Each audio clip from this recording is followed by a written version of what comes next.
Bonjour, chers internautes, chers frères et sœurs en Christ. Nous revoilà sur sur YouTube, donc pour poursuivre notre étude sur l'épître de Jacques, et donc toujours le chapitre 1er. Et je te laisse poursuivre, si tu veux bien, Eric. Alors bonjour Eric quand même. Bonjour Karine. Merci pour cette brève introduction. Voilà. Et effectivement, nous allons tout de suite au vif du sujet. Donc, je vous fais la lecture de la Bible dans la version français courant. Hein. Donc c'est Épître de Jacques. Épître de Jacques. Donc, au premier chapitre. Voilà. Et à partir du verset 2. Hein. Je vais prendre au verset 2 directement. Voilà. Donc, verset 2. Et je vais déjà vous lire jusqu'au verset 7. Hein. Alors, je lis la parole de Dieu. Mes frères, considérez-vous comme très heureux quand vous avez à passer par toutes sortes d'épreuves. Car vous le savez, si votre foi résiste à l'épreuve, celle-ci produit la persévérance. Mais veillez à ce que votre persévérance se manifeste pleinement, afin que vous soyez parfaits, sans défaut, qu'il ne vous manque rien. Cependant, si l'un de vous manque de sagesse, qu'il demande à Dieu, qu'il la lui donnera, car Dieu donne à tous généreusement et avec bienveillance. Mais il faut qu'il demande avec foi, sans douter. Car celui qui doute est semblable à une vague de la mer, que le vent soulève et pousse d'un côté ou de l'autre. Un tel homme ne doit pas s'imaginer qu'il recevra quelque chose du Seigneur, car il est indécis et incertain dans tout ce qu'il entreprend. Voilà. Alors, on va se pencher sur le verset 4. Mais veillez à ce que votre persévérance se manifeste pleinement, afin que vous soyez parfaits sans défaut. Voilà. Donc ici, il y a un mot, donc un vocable intéressant à retenir, c'est-à-dire celui de parfait.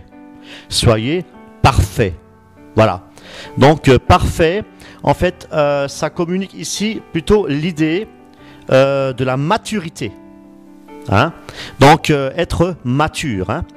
Et ce qui est important, c'est effectivement, c'est d'avoir, quand on est mature dans quelque chose, par exemple, pour donner l'exemple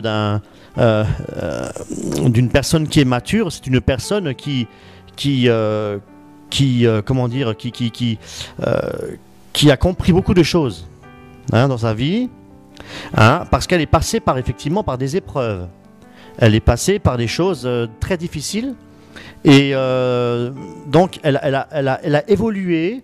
Hein, cette personne a évolué et en passant par ces épreuves, effectivement, donc elle a appris à devenir mature.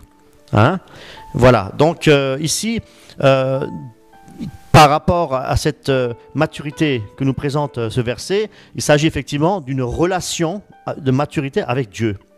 Donc d'une demande d'être mature, hein, un chrétien mature. Hein. La Bible nous parle d'être un chrétien mature. Voilà. Donc c'est un chrétien aussi qui porte du fruit. Nous devons porter du fruit pour Dieu. D'accord? Donc ça c'est une chose que Dieu nous demande. Et surtout être obéissant. Hein, et être surtout consacré à Dieu. Hein? Nous devons être sanctifiés et consacrés à Dieu.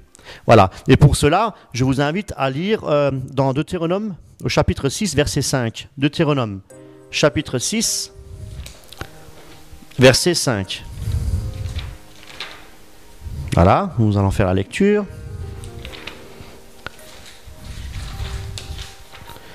Deutéronome 6. Voilà. Tu dois aimer le Seigneur ton Dieu de tout ton cœur, de toute ton âme et de toute ta force. Les commandements que je te communique aujourd'hui demeureront gravés dans ton cœur. Voilà, ça c'est la maturité. La maturité, c'est l'obéissance aussi. Hein? Donc tout ça c'est très très important. Voilà. Et nous pouvons aller au chapitre 18 et le verset 13. Chapitre 18, verset 13, je fais la lecture. Pour vous, conduisez-vous de manière irréprochable à l'égard du Seigneur votre Dieu. Donc la perfection, être irréprochable devant Dieu, c'est un fruit aussi, hein, et c'est aussi donc synonyme de la maturité spirituelle, donc être irréprochable. Hein, et pour être irréprochable, forcément, il faut être obéissant. Hein, il faut obéir à la parole de Dieu. Voilà. Donc tout ça c'est très important, et nous allons encore dans Matthieu chapitre 22 et au verset 37. Matthieu 22, verset 37.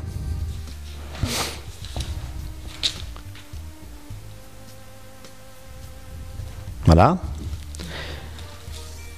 Donc ça confirme ce que nous avons lu donc, dans l'Ancienne Alliance. Jésus lui répondit, « Tu dois aimer le Seigneur ton Dieu de tout ton cœur, de toute ton âme et de toute ton intelligence. » Voilà. Donc, pour ce verset 4, donc Dieu effectivement nous demande dans ce verset 4 d'être effectivement mature, hein, d'être parfait. Voilà, donc Karine, est-ce que qu'est-ce que c'est que pour toi un chrétien mature et comment rechercher justement à être parfait? La parole nous demande, Dieu nous demande d'être parfait, de rechercher donc la perfection. Hein, et donc comment devenir un chrétien mature pour être parfait?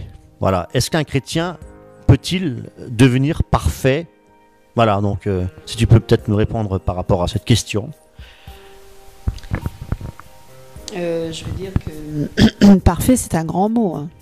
Personne n'est parfait.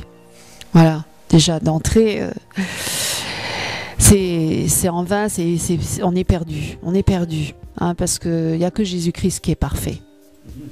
Donc déjà là, même le plus juste d'entre les justes sur la terre n'est pas juste, donc n'est pas parfait. Donc qu'est-ce qu'on va faire? On n'arrivera jamais à la perfection par nous-mêmes, par nos propres forces, par nos efforts. Et on le voit bien dans le monde, certaines religions poussent l'homme à chercher par ses propres forces, par ses propres efforts, à devenir parfait. Hein. Comme ceux qui se retirent du monde, qui font de l'ascétisme, comme les bouddhistes, hein, le Dalai Lama, ou même tous ces moines qui se retirent dans les monastères et qui parfois même vont jusqu'à se torturer, se flageller, se martyriser pour devenir parfaits. Et pourtant, ils ne le deviennent pas. Ils se rendent bien compte qu'ils n'arriveront jamais à la perfection. Alors, qu'est-ce qu'il faut faire pour devenir parfait ? On n'a qu'une seule chose à faire, c'est d'accepter Jésus-Christ dans sa vie comme son Seigneur et Sauveur. Parce que lui, il est parfait. Et il a accompli l'œuvre, il a tout accompli. C'est pour ça, quand il est mort sur la croix pour tous nos péchés, il a bien dit, Père, j'ai tout accompli, tout est accompli. Donc nous ne pouvons pas par nous-mêmes, par nos propres forces, par nos efforts, atteindre Dieu et arriver à la perfection. C'est ce que toutes les religions essayent de faire. Par leurs œuvres, c'est pour ça qu'ils font des œuvres et ils pensent qu'ils vont atteindre Dieu par leurs œuvres, en se justifiant par les œuvres. Mais on n'est pas justifié par les œuvres. On est sauvé par grâce. C'est gratuit. C'est un cadeau que Dieu nous fait. Et nous n'atteindrons cette perfection que par la grâce, que par Jésus-Christ. Nous ne pouvons pas l'atteindre par nous-mêmes, par nos propres forces, par nos efforts, par nos œuvres. Mais les œuvres que Dieu a préparées d'avance pour nous, ceux-là vont nous rendre parfaits. Parce que ces œuvres, et on parlait des épreuves dans une autre vidéo, qui disait donc qu'il faut passer par ces épreuves pour justement que ces épreuves nous amènent à nous dépouiller de nous-mêmes et à nous justement à nous sanctifier, ces épreuves-là, nous épurer, passer par le feu, etc., pour nous dépouiller de nous-mêmes, de notre moi, pour justement que Christ vit en nous, pour que Christ accomplisse cette œuvre et nous rende parfaits devant Dieu. Et nous tendons à cette perfection. Tous les chrétiens tendent à cette perfection. C'est notre but. Hein. Et devenir parfait, oui, grâce au Seigneur. Merci Seigneur. Parce que Dieu, si Christ vit en moi, alors c'est Christ qui est parfait, me rendra parfait. Au nom de Jésus-Christ. Voilà. Et donc, et comment y arriver? En me consacrant encore plus et davantage à Jésus-Christ. En me donnant entièrement à lui, en ayant une communion profonde avec lui, en renonçant à toute forme de péché. Hein. Après, on ne peut pas dire qu'on est sans péché, mais on est justifié et on est rendu parfait et saint à travers Jésus-Christ. Nous sommes saints à travers Jésus-Christ. Donc, quoi, pécherions-nous encore? Non. Si je pêche, alors je suis du diable, c'est aussi dit. Donc on va essayer de ne plus pécher. Et comment pourrons-nous y arriver? Par la grâce, par la puissance du Saint-Esprit, par le Saint-Esprit en nous, qui nous donne la force de ne plus pécher. Voilà. Chaque jour, si je me consacre à Dieu, si je donne ma vie à Christ, alors c'est Christ qui vit en moi et c'est Christ qui va accomplir cette œuvre en moi et qui va donc m'aider par son esprit à, par exemple, ne plus dire certains mots grossiers que voilà, certains chrétiens emploient encore, ou à ne plus convoiter une femme dans la rue, ou un homme, à ne plus regarder des films vidéo à tendance un peu pernicieuse. Hein, je ne donne pas vraiment une allusion au pornographique, mais peut-être même à des choses, de la violence, par exemple, ou l'occultisme et tout ce qui s'ensuit. Voilà, l'impureté. Etc. Donc, Père parfait à travers Jésus-Christ. Amen. Oui. Tout à fait. Merci beaucoup, Karine. Et c'est vrai ce que tu dis, comme il est aussi écrit dans la parole de Dieu qu'il n'y a aucun juste, il n'y a pas un seul juste, mais pourtant nous sommes justifiés. Gloire à Dieu. Nous sommes considérés comme justes grâce à Jésus-Christ de Nazareth. Hein? Et ça, c'est aussi par grâce. Uniquement, c'est par grâce que nous sommes sauvés. Nous sommes sauvés, non pas par nos propres forces, hein, parce que personne n'est juste. Nous sommes tous pécheurs, mais c'est Dieu qui a tout fait pour nous. Dieu t'a tout accompli sur la croix. Gloire à Dieu. Merci Seigneur. Jésus est Dieu. Hein. Tout à fait. Ce que je voulais rajouter par rapport à, tu dis, un chrétien qui est parfait. Et déjà, c'est un chrétien qui sera un chrétien mature. Voilà, hein, parce que la maturité nous amène à la perfection. Hein, parce que, et comment peut-on, le cheminement dans cette maturité, c'est un cheminement, c'est un chemin d'obéissance. Voilà, hein, nul ne verra Dieu sans passer par la sanctification et l'obéissance, parce qu'il faut il faut se soumettre à Dieu, il faut obéir à Dieu. L'obéissance vaut mieux que les sacrifices. Voilà, parce que bon, beaucoup de chrétiens font beaucoup d'œuvres. Hein, parce que ce n'est pas les œuvres qui sauvent. Et ils font beaucoup d'œuvres dans les églises. Pardon. Mais même des œuvres que Dieu n'a jamais demandé de faire. Hein, voilà. Ils pensent plaire à Dieu, mais ils n'ont jamais demandé si vraiment, effectivement, ça plaisait à Dieu. Quelque part, ils cherchent peut-être à plaire aux hommes, mais souvent, et d'ailleurs, il est dit, malheur à l'homme qui veut chercher à plaire à l'homme, hein, ou qui se confie dans l'homme, mais plutôt à plaire à Dieu. Il vaut mieux plaire à Dieu qu'aux hommes. Hein. Celui qui cherche encore à plaire aux hommes n'est pas digne de suivre Jésus-Christ. Il n'a pas la faveur de Dieu. Donc, beaucoup de chrétiens cherchent beaucoup à plaire aux autres, à plaire aux pasteurs, et font des œuvres que Dieu n'a jamais demandé de faire. Et c'est pas ça qui va nous amener à la sanctification. C'est pas ça qui va nous amener à la perfection, à devenir parfait ou à devenir un chrétien mature. Au contraire, on fait tellement d'activités dans les églises, parfois qui sont presque à connotation infantile. Ouais, activisme, et qui sont parfois même très, très infantiles, hein, on va dire, qui sont même plus pour les enfants que pour les adultes. Hein. Et je veux dire, animer les adultes, qu'est-ce que ça veut dire hein, dans les églises, excusez-moi, hein. On n'est pas là pour faire de l'animation, mes frères et sœurs. Nous ne sommes pas là pour animer les chrétiens dans les églises, parce que, soi-disant, parce que sinon les chrétiens vont s'ennuyer à l'église, et les jeunes, ils vont fuir. Non, nous ne sommes pas là pour animer. Jamais Jésus-Christ a dit que nous devons animer une église. Non, c'est totalement faux. Complètement, c'est complètement faux. Et si nous allons effectivement dans si nous sommes dans une église, nous sommes censés être des adorateurs en esprit et en vérité. Voilà, donc nous n'avons pas le temps de faire des comment dire, voilà, nous n'avons. Tout à fait. Toutes ces choses-là, ce sont des choses voilà, que Dieu n'approuve pas. Hein. Je dirais même que Dieu n'approuve pas. Dieu, ce que lui veut, ce que Dieu veut, c'est qu'effectivement, c'est que nous venons pour adorer Dieu.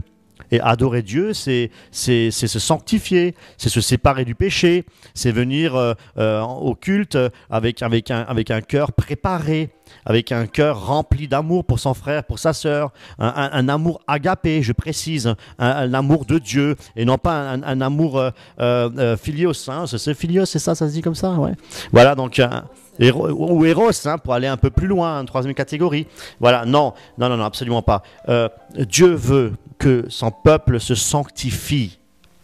Sans la sanctification, nul ne verra Dieu. Voilà.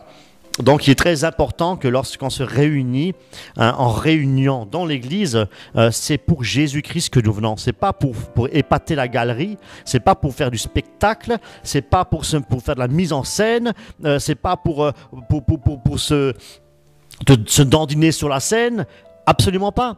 Hein, c'est pas pour faire un concours de gospel, c'est pas pour montrer qui c'est qui a la meilleure voix, c'est pour me montrer, etc. Non, Dieu n'en a rien à faire de tout cela. Rien à faire de tout cela. Absolument rien à faire de tout cela. Hein. Cela n'a jamais été pratiqué comme ça dans les églises. Jamais. Primitives, je parle bien, des assemblées chrétiennes, les églises de Dieu, hein, les églises de Jésus-Christ. Voilà, tout à fait. Ouais. Donc, on va poursuivre peut-être la lecture. Alors, je vais poursuivre, non, on a déjà travaillé, on a déjà lu jusqu'au verset 8. Alors je voulais simplement, verset 5. Cependant, si l'un de vous manque de sagesse, qu'il la demande à Dieu, qu'il la lui donnera. Car Dieu donne à tous généreusement et avec bienveillance. Mais il faut qu'il demande avec foi, sans douter. Ok, bien. Et donc là, nous voyons effectivement qu'on parle de la sagesse. Non pas de la sagesse humaine, mais de la sagesse du Très-Haut, donc la sagesse qui vient de Dieu. Donc c'est une sagesse qui doit être là pour accomplir de bonnes œuvres. Hein? La sagesse de Dieu, c'est pour accomplir de bonnes œuvres. Hein? C'est pour marcher sur le chemin de la sanctification. Ça, c'est la sagesse de Dieu. Hein? Non pas la sagesse de ce monde, hein, mais la sagesse de Dieu. Donc c'est une sagesse qui nous met sur la route de la sanctification. Hein, donc tout ça c'est très très important. Voilà. Et là, si vous pouvez prendre avec moi Proverbe chapitre 2 verset 6. Proverbe chapitre 2. Alors Proverbe, c'est pas évident avec une main là. Proverbe chapitre 2.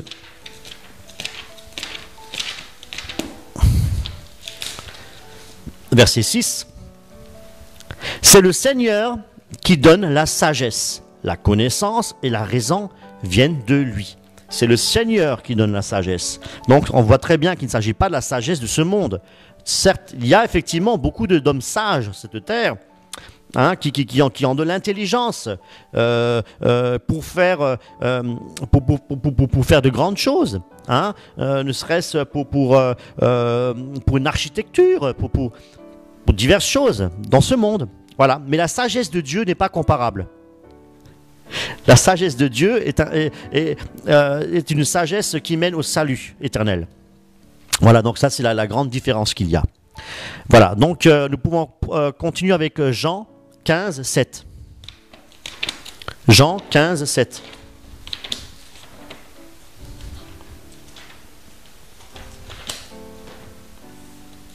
Jean 15, verset 7. Si vous demeurez unis à moi et que mes paroles demeurent en vous, demandez ce que vous voulez et vous le recevrez. Alors je crois que Karine me regarde déjà d'un drôle d'air. Je crois qu'elle a beaucoup de choses à dire là-dessus. Hein, parce que demandez ce que vous voulez et vous le recevrez. Alors je voulais juste terminer. Voilà. Si vous demeurez unis à moi. Voilà, tu l'as dit à ma place. Hein? Si vous demeurez unis à moi, demandez ce que vous voulez et vous recevrez. Mais recevoir quoi? Recevoir une belle voiture? Recevoir une belle maison? De quoi Dieu parle-t-il ici? De quoi l'apôtre Jésus parle-t-il ici? Demandez quoi? Et à qui? Est-ce que tu peux peut-être en parler? Déjà, tu viens de dire, je vais donc relire cette phrase, si vous demeurez en moi, voilà. Donc, et que mes paroles demeurent en vous, demandez ce que vous voudrez, et cela vous sera accordé. Alors, ce qu'on peut préciser tout de suite d'entrée, c'est que si on demeure en Dieu et que ses paroles demeurent en nous, eh ben forcément, nos demandes seront en rapport avec ce que Dieu désire. Forcément. Ah, toujours. Voilà, selon la volonté de Dieu. Amen. Parce que forcément, on aura les pensées de Dieu. Parce que si on demeure en Dieu, eh ben, les choses qu'on va demander sont forcément selon sa volonté. Amen. Parce qu'on n'aura pas les autres pensées, si Dieu ne demeurait pas en nous, eh ben, dans ces cas, on demanderait des choses qui sont pour la terre, les besoins charnels, voilà, temporels. Alors que si on demande selon la volonté de Dieu, si on demeure en Dieu, forcément c'est Dieu qui va mettre en nous ses pensées, voilà, et nos prières et nos demandes seront selon ce que Dieu aura mis en nous, voilà, selon ses désirs à lui. Forcément, on sera donc en harmonie avec Dieu et en communion parfaite avec lui. C'est ça la perfection. Hein? Voilà. Tout à fait. Alors si je demande par exemple au Seigneur de me donner une très belle voiture, hein, une très belle maison, est-ce qu'il va exaucer cette prière? Alors moi, je ne suis pas Dieu. Déjà, je ne peux pas répondre à sa place. Hein. Moi, ce que je veux dire, c'est que Dieu n'est pas contre le fait d'avoir une voiture. On est donc en 2016, on n'est pas au Moyen Âge. Donc, je veux dire, il sait très bien qu'on va se déplacer de nos jours en voiture, en avion, en train, voilà, par les moyens qu'on a actuellement à notre disposition. Il n'est pas contre la technologie, il n'est pas contre le progrès, pas du tout. Au contraire, il a même donné cette intelligence à l'homme de construire toutes ces choses-là pour se déplacer plus rapidement. C'est très bien, d'ailleurs. C'est une bonne chose. Mais si je demande une voiture, oui, Dieu va certainement me poser la question, est-ce que tu as réellement besoin de cette voiture? Si effectivement je n'ai pas de voiture et qu'il faut que je me déplace, oui, bien sûr qu'il va me donner une voiture, il n'est pas contre ça, forcément. Mais c'est pas sûr qu'il me donnera la voiture que je veux désirer. Et si je demande une voiture, je sais pas, une Alfa Romeo hors série, ou bien une Ferrari par exemple, je sais pas s'il serait d'accord, ou une Porsche, hein, je sais pas s'il sera d'accord avec ce genre de demande-là. Il peut, franchement, est-ce que je demanderais même ces choses-là? Parce que si je suis attachée à Christ, tout ça c'est pour moi de la vanité, c'est dérisoire. Ce que je demande, c'est une voiture pour me déplacer. Après le reste, c'est lui qui voit. Hein. Amen. Amen. Et celui qui naît d'en haut ne cherche pas les choses de cette terre. Hein? Et il est bien écrit dans la parole de Dieu, recherchez d'abord le royaume de Dieu et tout le reste vous sera donné. Voilà. Donc, et rechercher le royaume de Dieu, c'est justement ne pas vouloir s'enrichir sur cette terre. C'est l'opposé. Et c'est ne pas rechercher les choses de ce monde. Hein? Voilà. Donc, Dieu n'est pas contre la richesse. On revient là-dessus. Hein? Absolument pas. Hein? Mais la plus belle richesse qu'il peut y avoir, effectivement, hein, c'est la richesse céleste. Pour préciser la richesse, si Dieu permet que quelqu'un soit riche, je parle en biens matériels, en argent, c'est pour qu'il le partage, tout simplement. Voilà. Donc il y a pas de... Donc il dit à ce riche, va et donne-le aux pauvres, toutes tes richesses, et viens et suis-moi. Oh, alors là, qu'est-ce qu'il n'a pas dit Jésus? Ça, c'était quelque chose qui était très très dur pour cet homme qui était très riche et qui avait beaucoup de biens. Il ne voulait pas lâcher ses richesses pour suivre Jésus. Et c'est pour ça que c'est tellement difficile en tant que riche de rentrer dans le royaume de Dieu. Il est plus facile pour un chameau de passer par un trou d'aiguille, c'est pour imaginer un petit peu, que pour un riche d'entrer dans le royaume de Dieu. Mes amis, croyez-moi, les richesses, ça peut être une occasion de chute. Voilà. Donc, moi, j'en connais qui disaient, moi, je donne tout. Hein. Je garde rien. Quand j'ai de l'argent, je donne. Quand je reçois, je donne. Il vaut mieux. Moi, j'ai fait autant. Hein. Si je peux témoigner de ça, c'est que je peux dire que j'ai tout donné à Christ. Hein, parce que Dieu veut tout de nous. Dieu ne veut pas juste une partie de nous. Il veut tout de nous. Hein, voilà. Il veut nos biens, il veut notre vie, notre cœur, notre esprit. Il veut tout. Voilà, si on n'est pas prêt à tout donner, eh ben, ce n'est même pas la peine de dire je suis chrétien parce que c'est faux, c'est un mensonge. Hein, si on ne renonce pas à sa vie, si on ne renonce pas à tout pour suivre Christ, on n'est pas un vrai chrétien. Arrêtez d'être hypocrite. Arrêtez tous ces hypocrites dans les églises. Arrêtez tous ces hypocrites qui disent je suis chrétien, je crois en Dieu. Non, c'est trop facile. Je crois en Dieu, qu'est-ce que ça veut dire? Même le diable y croit. Même les démons, ils croient.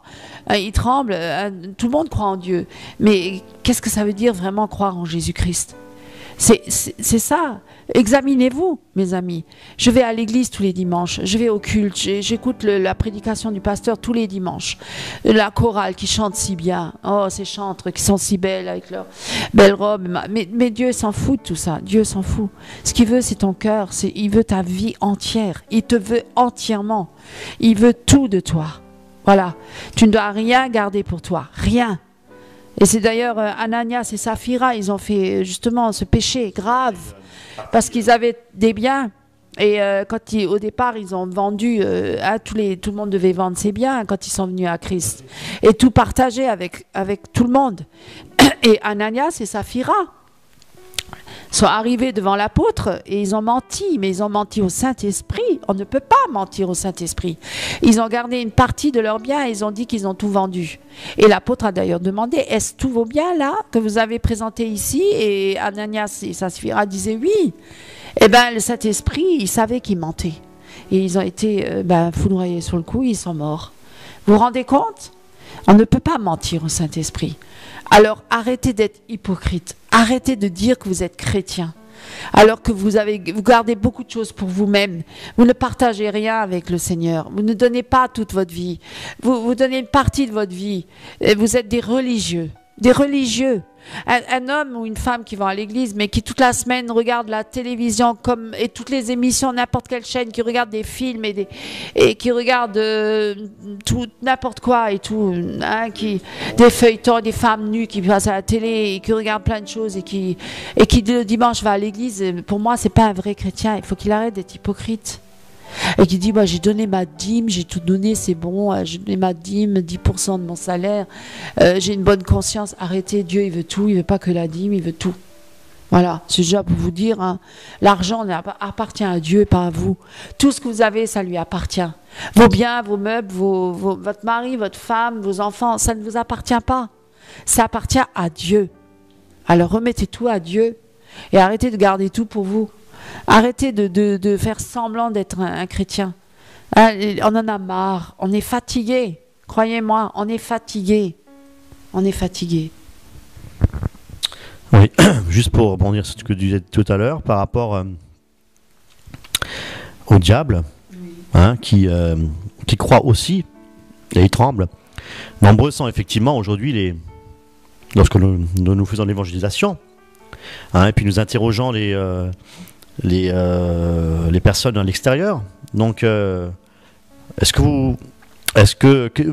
qui est Jésus pour vous? Est-ce que vous croyez en Jésus? Oui, nous croyons en Jésus. Voilà, donc lorsque tu dis effectivement que le diable croit et tremble, il y a une chose que le diable ne fait pas. Hein? Il y a une chose qu'il ne fait pas, c'est obéir. Ah bah tout à fait. Donc, tout à fait. Donc, tout le monde peut croire, mais est-ce que tout le monde obéit? C'est la question qu'il faut se poser.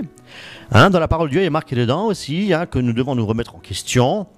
Hein, et de temps en temps, il est bon, frères et sœurs, de temps en temps, il est bon d'éteindre la télévision, d'éteindre la radio, le portable, Internet, et de rester ne serait-ce qu'une après-midi comme ça, prendre son temps, ne serait-ce qu'une après-midi, hein, à se mettre à genoux ou à chercher Dieu, à lire la Bible et à se dire, Seigneur, c'est vrai, je suis évangélique, je suis baptiste, je suis ceci, cela. Ce sont des dénominations qui ne sauvent pas d'ailleurs. Non. Est-ce que dans ce que je fais, est-ce que ça te plaît, Seigneur, ce que je fais?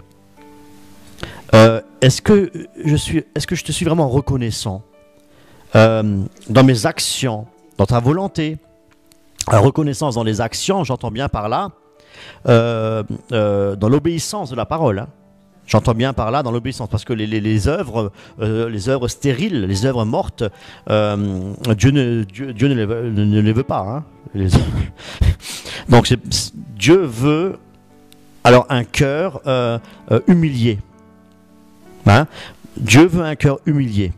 donc qui est en opposition, enfin qui est l'antipode avec l'orgueil. Hein, voilà. Alors, rien que le fait déjà de ne pas se poser la question, c'est déjà l'orgueil. Parce qu'on se complaît dans ce qu'on est. Hein, nous sommes voilà, dans l'autosuffisance peut-être. J'ai tout ce que je veux, je travaille, j'ai un boulot, je suis bien, hein, je regarde Internet, je vais à l'église le dimanche matin, etc. Je donne la dîme, voilà. Mais est-ce qu'au fond, est-ce que je suis vraiment dans l'obéissance? Alors, je crois que, est-ce que je passe du temps à lire la Bible?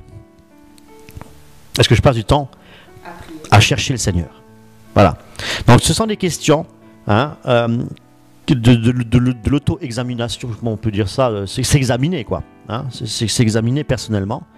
Hein, donc, vraiment, j'ai vraiment à cœur, nous avons tous les deux d'ailleurs à cœur de vous exhorter à vous auto-examiner. Hein, c'est ce que la Bible nous recommande également. Voilà. Est-ce que je suis encore dans les voies du Seigneur? Est-ce que je suis encore dans la volonté de Dieu? Est-ce que tout ce que je fais, est-ce que c'est à la gloire de Dieu? Est-ce que tout ce que je fais, est-ce que Dieu est dedans? Est-ce que Dieu est là, vraiment hein, donc voilà, ce sont des questions. Hein, il faut s'arrêter un moment et, comme je vous ai dit, coupez tout, mettez-vous vraiment dans le désert. Hein, écoutez que la voix du Seigneur. Et je vous assure que on va vite se rendre compte que nous sommes vraiment, encore tout à l'heure je disais, nous sommes à l'antipode de ce que Dieu veut. Et loin d'être parfait. Hein, voilà. Donc nous parlions effectivement des épreuves. C'est en reconnaissant effectivement que nous sommes pécheurs, en reconnaissant que nous sommes loin de Dieu, très loin de Dieu, qu'à ce moment-là que les épreuves vont commencer. Parce que celui qui ne vit pas d'épreuves, il doit se poser des questions. Celui pour qui tout lui réussit, hein, tout ce qu'il fait lui réussit, hein, le dimanche il va à l'église, etc., hein, eh ben, il doit se poser des questions. Hein, c'est que quelque part, Satan l'a dans la main et il fait ce qu'il veut avec.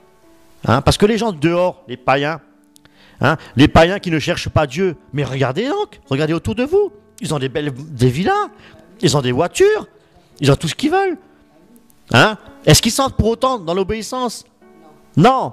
Nous, on est à côté, hein, on se fait injurier, on se moque de nous. Hein, eux, ils sont dans l'abondance. Hein, ils ont tout ce qu'ils veulent. Ils sont dans la joie. Hein, ils sont en famille. Ils fêtent. Ils sont. Voilà. Donc, frères et sœurs, je vous assure, si vous êtes vraiment, si vous ne vivez pas d'épreuves, posez-vous des questions. Remettez-vous en question. Voilà. Oui, d'ailleurs, je voulais dire que David, même à un moment donné, hein, quand il était dans l'épreuve, voilà, il a regardé autour de lui les méchants. Il disait, ouais, le méchant, il est gras, il est gros, il prospère, et il ne lui arrive aucun malheur. Jusqu'à la fin de sa vie, d'ailleurs. Et puis d'autres, le juste, il périt avant l'heure et puis il vit plein d'épreuves. Voilà. Donc on peut se poser des questions, effectivement.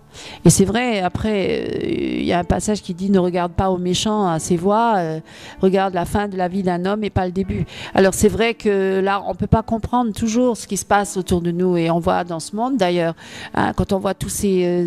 on va en parler dans une prochaine émission, sur les Illuminati, les francs-maçons, sur les élites, là, les élites qui sont au pouvoir, hein, et qui sont très riches et qui sont des satanistes, hein, qui font des cultes à Satan, qui servent Satan, hein, qui font des sacrifices humains et tout ça, on en parlera, hein, dans une prochaine vidéo, et qui sont une abomination devant Dieu et qui sont toujours là et qui prospèrent et qui sont très riches et qui dominent sur le monde et qui dominent sur les nations et les peuples et tous ces grands banquiers là, hein, international, mondains du monde, hein, je ne vais pas nommer des noms, mais vous connaissez Rothschild et compagnie. Donc je veux dire, tous ces gens qui vivent si bien dans la richesse et dans la gloire et qui ont tout sur la terre et pourtant qui servent Satan. Voilà. Donc ce n'est pas une preuve, hein, la richesse n'est pas une preuve de bénédiction, au contraire. Satan aussi donne des biens et beaucoup de richesses et de la gloire, parce qu'il y a beaucoup de stars américaines ou autres, même africaines, des stars mondaines, hein, qui sont donc dans le showbiz, qui sont des artistes, hein, des chanteurs et des comment dire, des acteurs et des actrices, hein, qui ont vendu leur âme au diable. Et d'ailleurs ils le reconnaissent même de plus en plus, hein. Ils le disent ouvertement, j'ai vendu mon âme au diable pour avoir le succès et la gloire sur la terre et la richesse. Donc quelque part Satan aussi, d'ailleurs Satan a même dit, quand Jésus était dans le désert, l'a tenté, il est venu avec la parole d'ailleurs même, et il lui a dit, je te donne tous les royaumes, parce que Satan, quand il est tombé, quand il a chuté, quand il a désobéi à Dieu, parce que c'est par désobéissance, c'était aussi par orgueil, parce qu'il voulait être au-dessus de Dieu, et Dieu il l'a fait, voilà, terrassé, et il est tombé sur la terre, et avec une grande fureur. Et d'ailleurs tous les royaumes de la terre lui appartiennent, hein, Dieu le permet, c'est une mise à l'épreuve aussi pour l'homme, pour voir où il va son cœur. Il lui donne ce choix de choisir entre Jésus-Christ ou le diable. Et effectivement, hein, il est tombé sur la terre, et il a dit à Jésus, en le tentant dans le désert, il lui a dit, regarde tous les royaumes de la terre, je te les donne si tu te prosternes devant moi. Amen. Et Jésus a dit quoi? Il a dit quoi? Mon royaume n'est pas de ce monde. Voilà.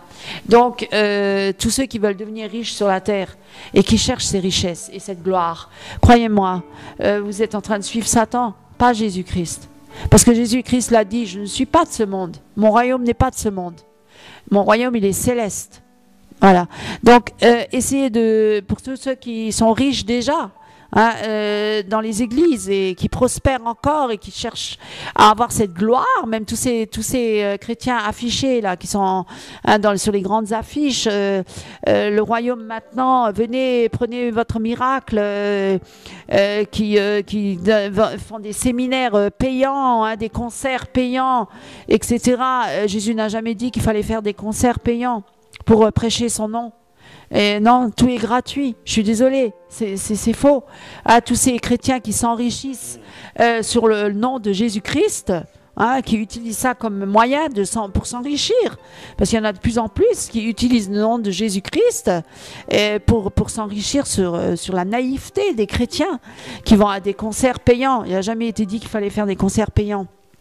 Et des séminaires payants et des études et des écoles bibliques payantes en ligne ou voilà, directement sur place, et tous ces chrétiens donc qui s'enrichissent, hein, et de plus en plus d'ailleurs. On est vraiment à la fin des temps, mes amis, je vous le dis, hein. Remettez-vous en question déjà pour tous ceux qui cherchent à s'enrichir sur le compte de Jésus-Christ, sur le nom de Jésus-Christ, qui écrivent plein de livres, qui font plein de publicités. Ils peuvent pas aller dans une église sans étendre leur étalage de livres, leur étalage de bibelots, même de tasses, de machin, de ci, de ça, ou même qui disent je vous ai amené ça d'Israël, qui vont faire d'ailleurs des voyages en Israël tous les ans, venez nombreux. Ça aussi c'est pas biblique, c'est pas l'huile sainte de Jérusalem, venez directement de Jérusalem.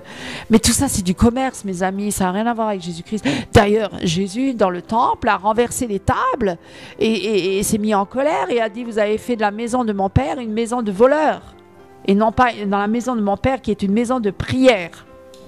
Alors revenez à la source et arrêtez de faire étalage de tous vos bibelots, Bibles, parfums, machin, toute cette vente, ce commerce, hein, qui se répand de plus en plus. Dieu n'a jamais demandé de faire ça, jamais. Tout ça, c'est... Tu as quelque chose à dire là-dessus?